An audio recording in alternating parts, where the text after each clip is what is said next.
The Ghana National Petroleum Tanker Drivers Union is appalled by what they describe as the lack of interest by government to address their grievances. The union, among other things, is lamenting ill treatment at the hands of oil marketing companies. Chairman of the union, George Nyanu, says they are awaiting a response to a letter of an ultimatum written to the Energy Ministry to address their issue. George Nyanu is on the phone to explain their side of event further. Thank you for your time, sir. You are welcome, my dear. So this ultimatum you gave to the Energy Ministry, what exactly are you requesting?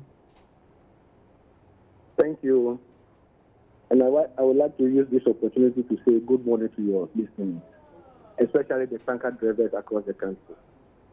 Yes, the challenge we are having is all about underground filling stations, underground shortages, and post depot Kumasi meter shortages.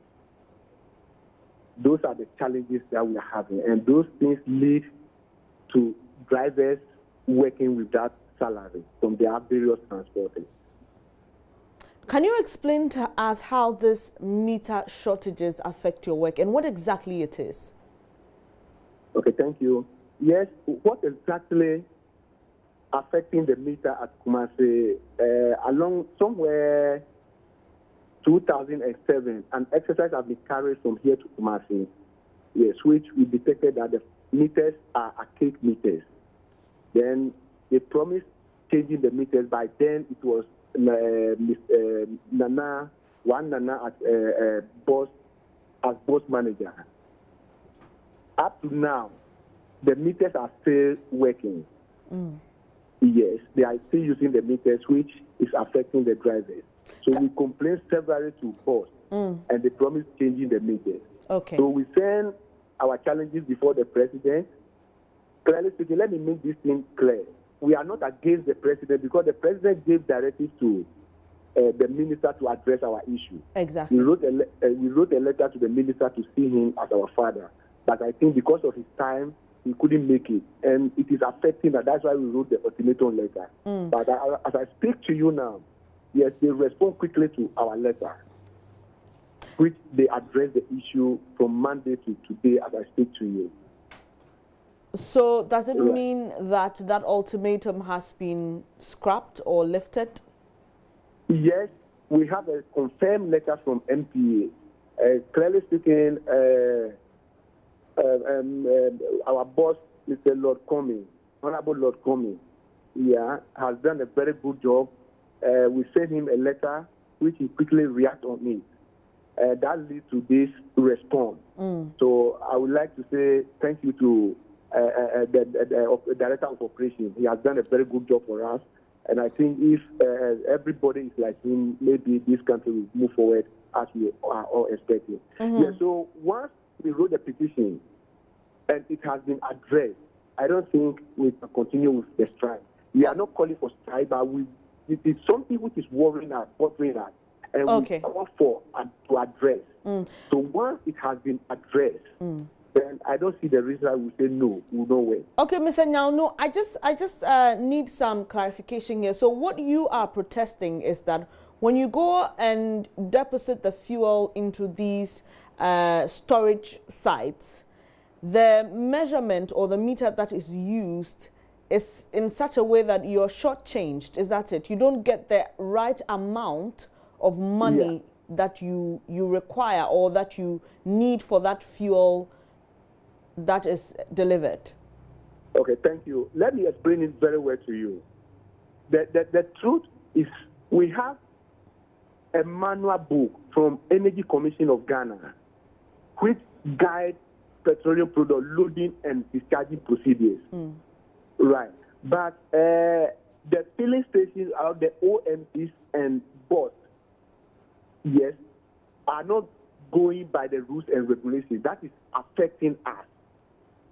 Okay, we are not holding brief for our drivers, but what we are saying is once we have a manual which valid for loading and discharging petroleum products, we must go by it. In a sense that our trucks, which are loaded with petroleum products, move on surface, everybody can have access and look at it. But when you get to the filling stations across the country, the underground tanks are buried under the ground, which no one has access to it. Okay. Most of the filling stations are built on a waterlogged area. Anything at all can happen to the underground tanks. But in this case, they use the underground tanks shortages to charge the drivers. That is the worry. Instead of going by the manual, when the truck gets to your station, you take your time, you dip the product compartment by compartment. If there is a shortage at the top, you make a top up and you take a temperature so that the temperature will determine whether that shortage goes against the temperature or it is deliberately from the driver. Okay. But in this case, when the truck gets to the various station, then the dealer or the supervisor who is in charge will tell you discharge under the ground. But don't they use a gauge when you get to the discharging point? That is that is why I'm saying the law says when the truck gets to the discharging point, it is a duty of the dealer or the supervisor to use a bar, T-bar, we call something T-bar, to beat the product and see whether the level given to the driver from the loading gantry is the same level that he brought to him. And you're saying that this T-bar is not used? Come again? Are you saying they don't use the T-bar at all? Yes. Most of them don't use it. Except the giant companies like Total, Goe, and then Share. Okay. But the rest are not using. You get there, you discharge under the ground by the supervisor's authority. After dropping the product, then they come out, they dip they are underground, then they tell you short 300, 400. And you know, a liter of product today in this country, calculate and see, multiply by at least 200 liters or 300 liters. So at the end of the month, if the driver thinks he works and he will go for his salary from his transporter, the moment you get there, the transporter also tell you the underground shortage he paid for.